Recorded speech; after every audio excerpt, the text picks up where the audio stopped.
Salarah Starre is a UK-based advanced law of attraction teacher trainer, coach, public speaker, and leading wellness expert. She will share life-changing wisdom about the law of attraction and how you can use this powerful universal law to build a foundation for bigger and bolder manifesting results. It is time to create the life you deserve, and with Salarah's help, you will.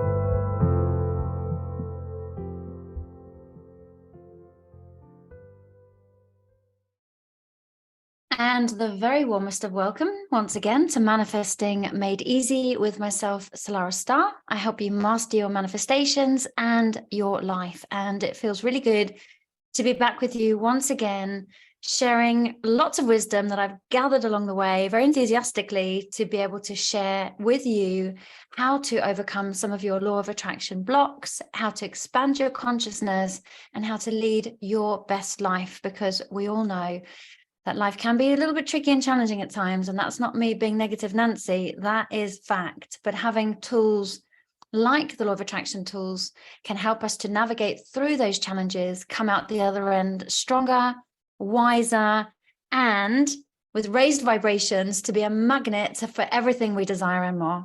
How does that sound? Oh, sounds amazing, doesn't it? I think, oh yeah, I'll have a little bit of that. So it's really great to be with you today. And I was putting some thought to our journey today with this podcast and what I would be sharing. And it was really interesting because I was having a conversation with my partner and we were talking about food. And it never ever occurred to me back in the old days that food would play such a major role on our attractor point. And that's why I thought, actually, the law of attraction and food is probably one of the most important conversations that we can have, because food absolutely affects our vibration more than we know.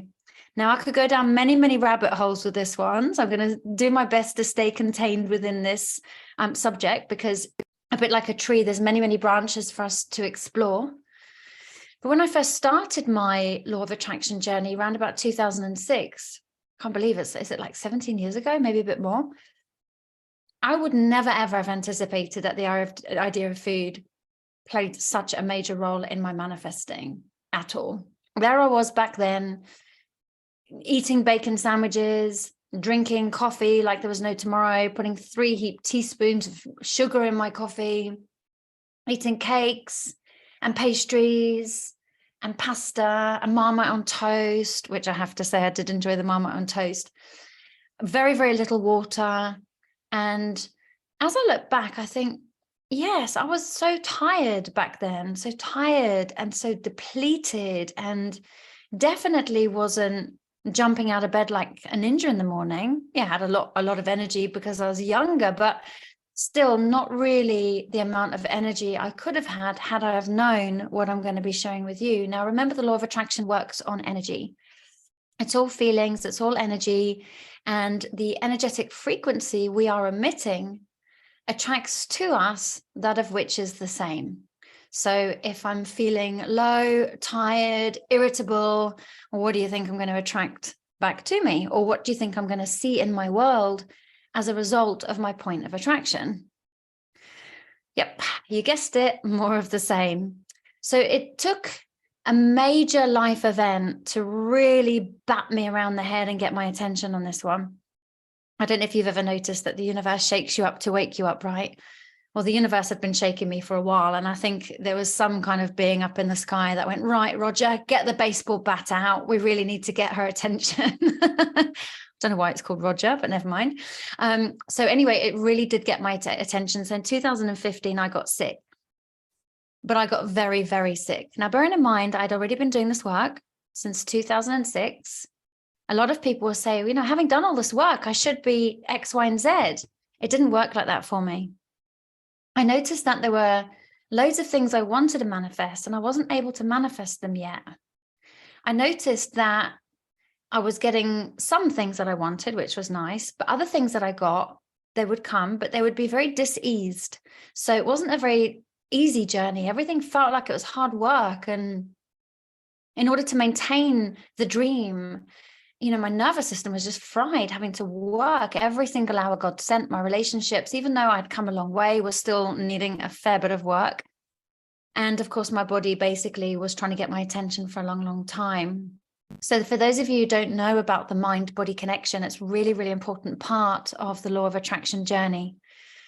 Anything unresolved emotionally, our body then starts to take the flak, if you like. It tucks it away somewhere in the body, whether it's in the tummy, whether it's in the mind, whether it's in the knee, whether it's in the ovary, whatever it might be. Our body starts to hold the unresolved emotional energy because it hasn't had a way in order to process it. So our body starts to go into dis-ease. And mine had been going into dis-ease for quite some time. It wasn't until I got ill that I realized, actually, as I reflect back, there was a huge amount going on. So at this point, 2015, I could barely walk.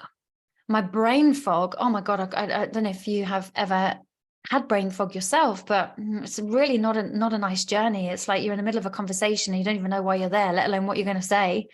And I just felt everything was just very, very heavy all the time. I was unable to string a sentence together. And at this point, my anxiety was absolutely through the roof. Despite having stopped smoking in 2012, I'd been smoking like, gosh, I don't know, 20, 25 cigarettes a day. So I'd been getting warning signs as early as 2009. And it wasn't until 2015, that's when I got the big old bat around the head, metaphorically speaking, of course. And my anxiety, I could barely take my daughter to school. I felt absolutely horrendous. Just taking her to school, it was almost like you're putting me in a den of lions. That's how horrendous it felt.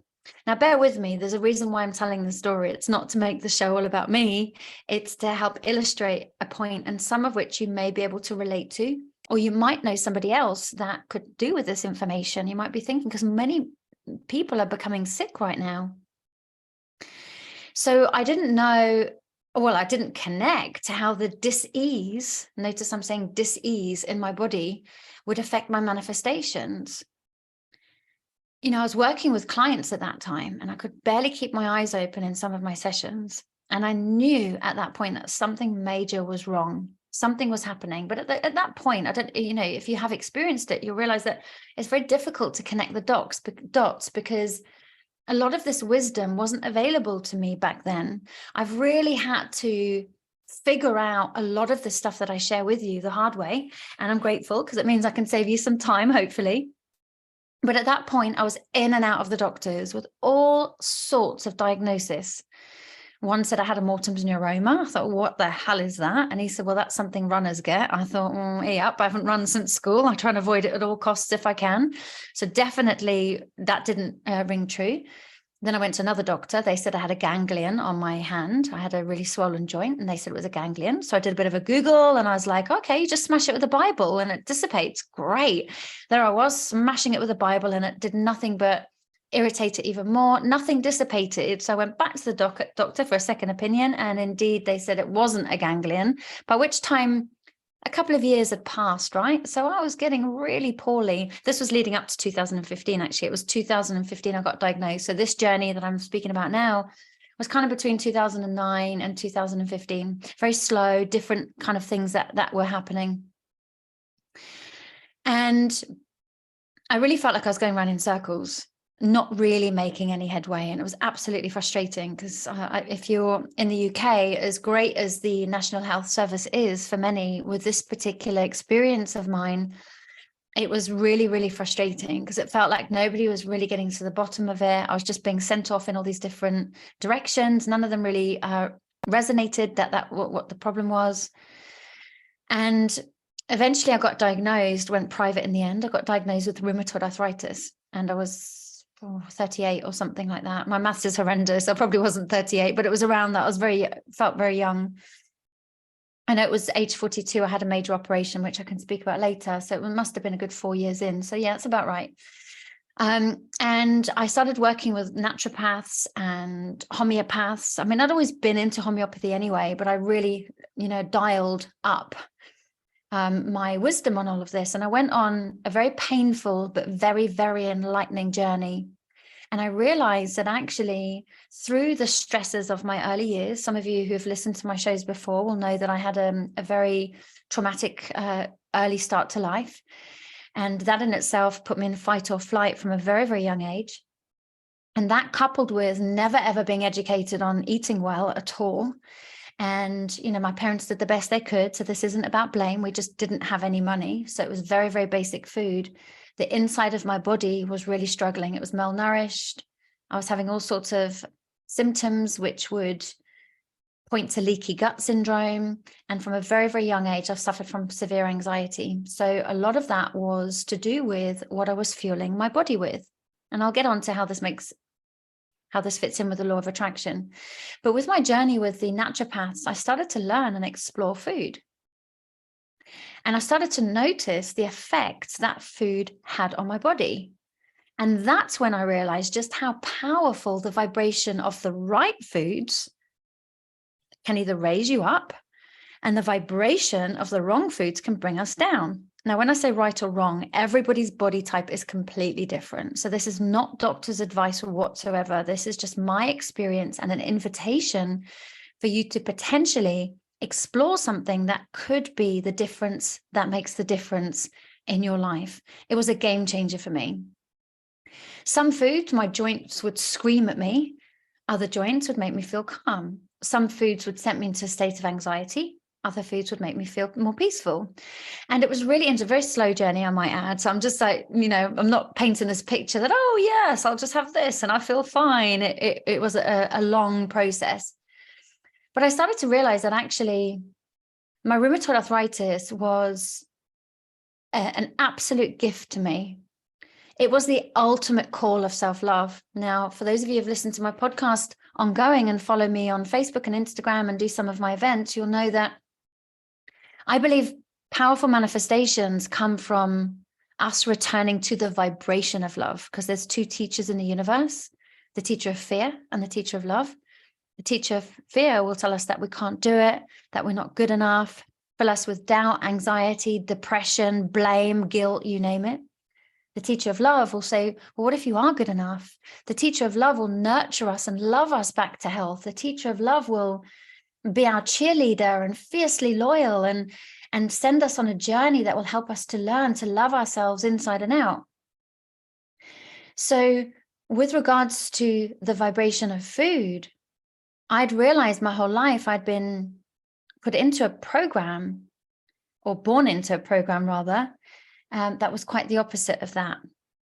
And I now had the opportunity through this teacher to return back to the vibration of love and learn how to look after myself and love myself on deeper levels than ever before. And as I started to clean up my diet, and this was a long journey, okay, this is small changes. If I had have tried to done all of this overnight, I wouldn't have been successful. I would have felt like I was failing, because it was something that needed to be done organically. And as I was ready to integrate some of the wisdom and embody it into my life. But I did start to notice that I started to feel more energized. I started to feel more positive. I started to laugh more. I started to relax more. So nothing prepared me for the impact that the dietary changes would have on my life, let alone my manifestations. And that's when I started to connect the dots between the two.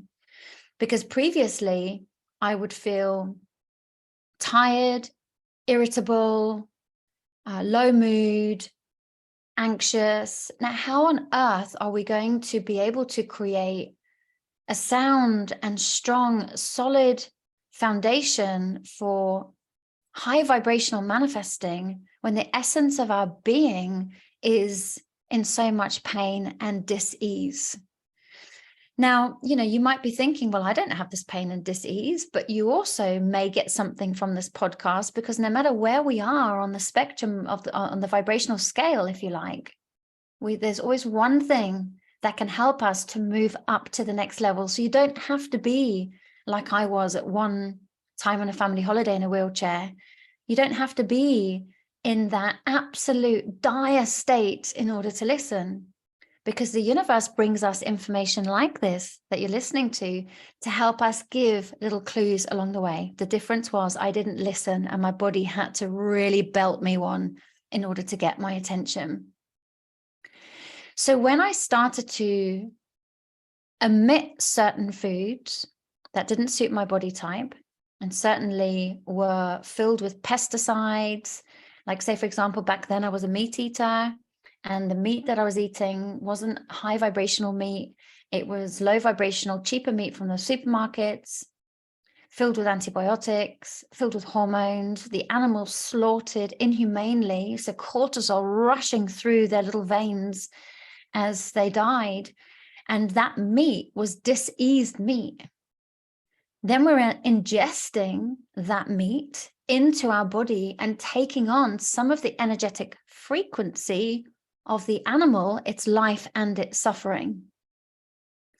Now, I'm very much I'm an animal advocate, right? So this is what I meant at the beginning of the show. I can't go down all these different branches, but safe to say it's one of the best decisions I ever made in every single area, one of which was how my body then started to heal. Now, I'm not for 1 minute saying that omitting meat was the answer to the whole of my journey.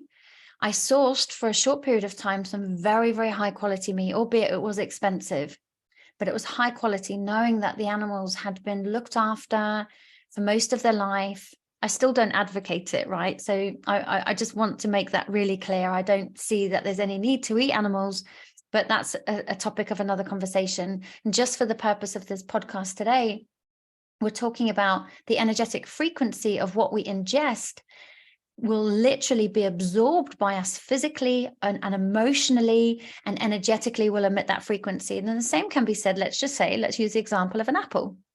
So an apple that has been mindlessly grown with loads of pesticides and not really good, wholesome soil that it can flourish in, and maybe not the most loving energetic environment, which is another branch we can go down, because it has been proven that actually plants and food do react to the vibration that they are surrounded by. And let's just say that particular apple, ingesting that, the pesticides that are in the very tissues and the cells of that apple, we are ingesting into our body. So a lot of this is what I guess I'm saying is about conscious eating, being really conscious about what you are putting in your body for many, many reasons. But the reason why we're here today, knowing that it absolutely affects your vibration. So when I started cleaning up my act and started eating foods that suited my body, which is different for everybody, I cut out alcohol completely. I stopped smoking, and this wasn't overnight, remember, okay? I don't think, oh my God, I've got such a massive mountain to climb, not at all. And I started to swap out low vibrational meat for high vibrational meat, low vibrational food, like fruit and veg for higher vibrational fruit and veg. So I went organic wherever I could. I started to notice a difference. I started to have more energy. I started to feel more positive, more uplifted. I started to feel more in control. And a natural side effect is my body wasn't screaming as loud as what it was. So I knew that I was onto something here.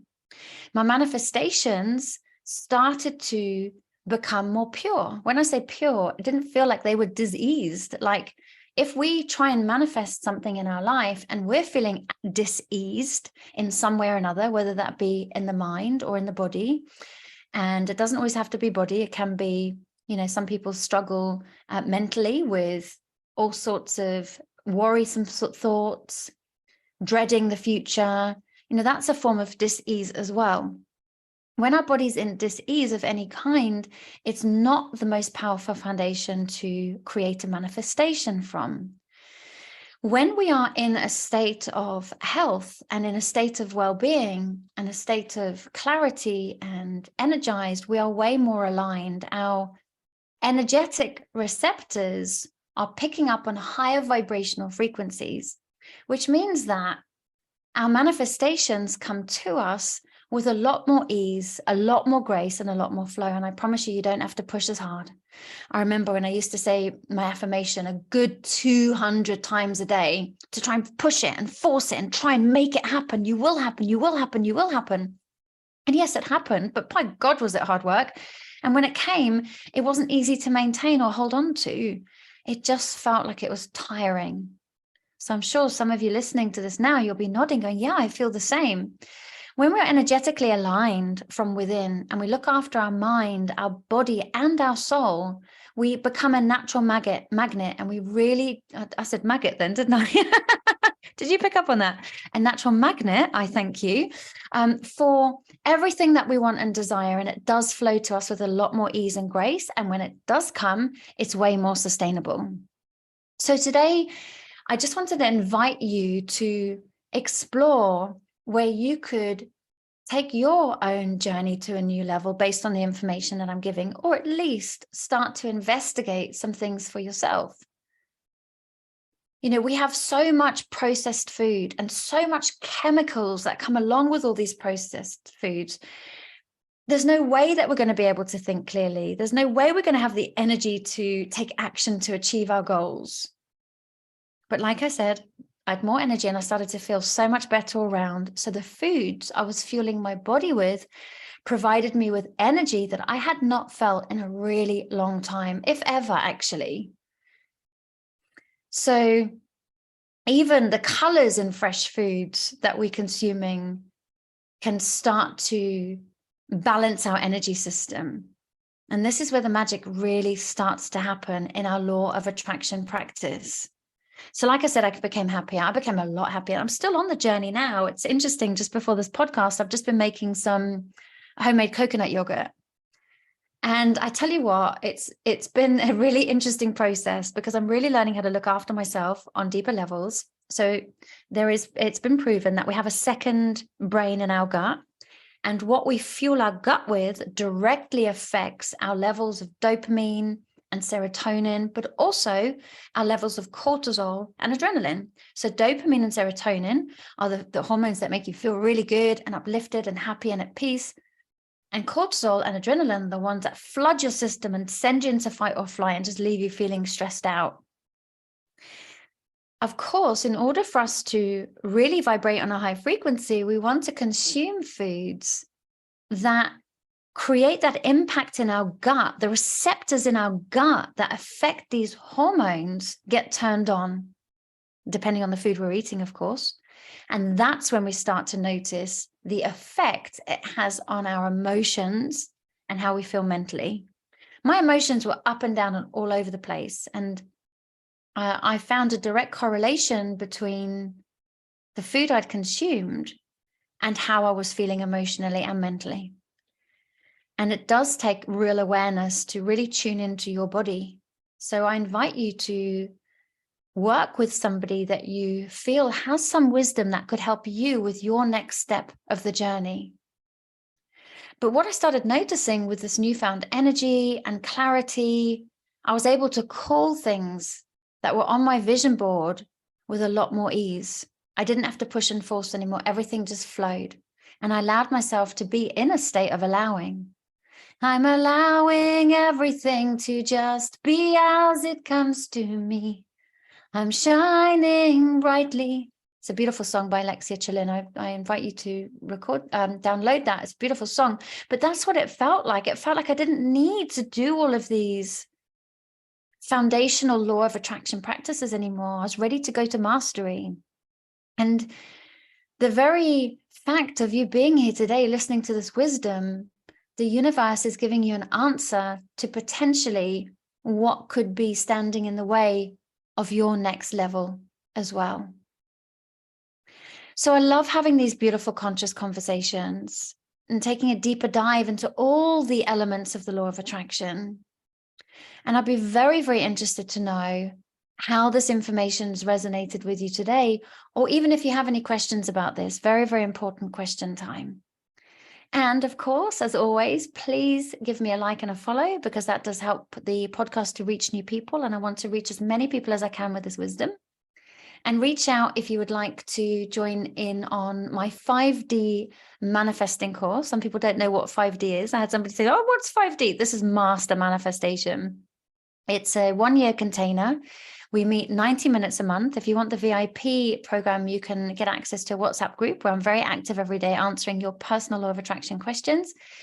And The reason why it's a whole year long is because I'm going to be taking from the beginning stages of manifesting all the way through to mastery with loads of different tips, tools, and techniques along the way. And it's already buzzing, and it'd be great to have you there too. Anyway, for now, I'm going to love you and leave you. I hope you enjoyed the show today, and I look forward to connecting with you either here or on another platform sometime soon. But in the meantime, take care of yourself, and sending you lots and lots of love. Thanks for listening. Salarah Starre will be back next week with great insights into the law of attraction. In the meantime, please visit salarahstarre.com.